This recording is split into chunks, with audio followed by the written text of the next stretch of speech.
second day of a two-day Food and Drug Administration advisory meeting centered on expanding access to some peptides. This is all amid a surge of public interest in the unapproved drugs. 7 peptides are under review, even though the panel's decision does not mean FDA approval. Committee members already voted yesterday to broaden access to 4 of them. Let's go live now to Amy Maxmen. She's a national public health correspondent for the Kaiser Family Foundation. Amy, thank you for your time today. So before we discuss this 2-day meeting, can you explain to us what peptides actually do and how they got so popular? Yeah, so peptides is just a very general term. They're basically like proteins, but they're smaller. And so it's really just a group of, a large general group of things. But in this case, we're talking about a specific group of drugs. Like there's one called BPC 157. They're not FDA approved, but they've been heavily promoted on social media and on podcasts for a number of years now. They're kind of sold as a sort of cure-all for bodybuilding, for rejuvenation, inflammatory bowel disease, you name it, they've been sold for it. RFK Jr. has the health secretary RFK Jr. has promoted them on Joe Rogan's podcasts.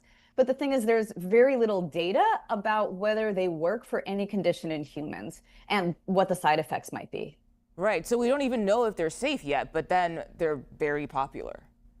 Exactly. So basically, the idea was, let's bring this up to the FDA again. So there was this meeting yesterday, and like you said, today. And what happened yesterday is the FDA scientists basically presented a lot of data where they went through lots of studies, both in animals and then the very few that have been done in humans, and they concluded there's really nothing to say that these are effective, and there's some little signals that could say there is a safety concern. So what the FDA scientists said is, we really can't open up access to these until there's more data.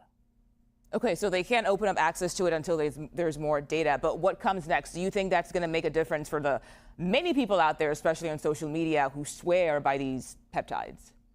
Well, what happened at the meeting, the kind of unusual twist is that there's a committee that advises the FDA, and Health Secretary Kennedy had appointed a number of people to the committee who sell peptides or have ties to the peptide industry, and they overwhelmingly voted to loosen restrictions on these peptides. That will be mistaken as approval. It's not approval, but still it kind of opens these up. It lowers barriers to their use. And so I think people will interpret that as the FDA sort of changing its mind about peptides, which, as you heard before, the FDA scientists actually didn't.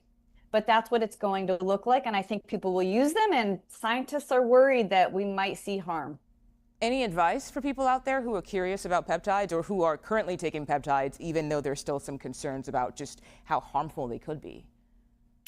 I really feel for people because it's confusing, and a lot of people are in pain and don't have relief for it. I would say, talk with your doctor, maybe talk with a couple of doctors. I think it's a real trap when I hear people just finding information online. And, yeah. If you look at a lot of the people who are posting information on social media, they often also sell these peptides or promote places that sell them. So I would just scratch your head about that. And so, yeah, I think I would be hesitant. And then at the very least, talk with your doctor. And if you have any kind of safety signals, go see your doctor then. Yeah, great advice. Amy Maxmen, thank you so much for your insight today. No problem. Thank you.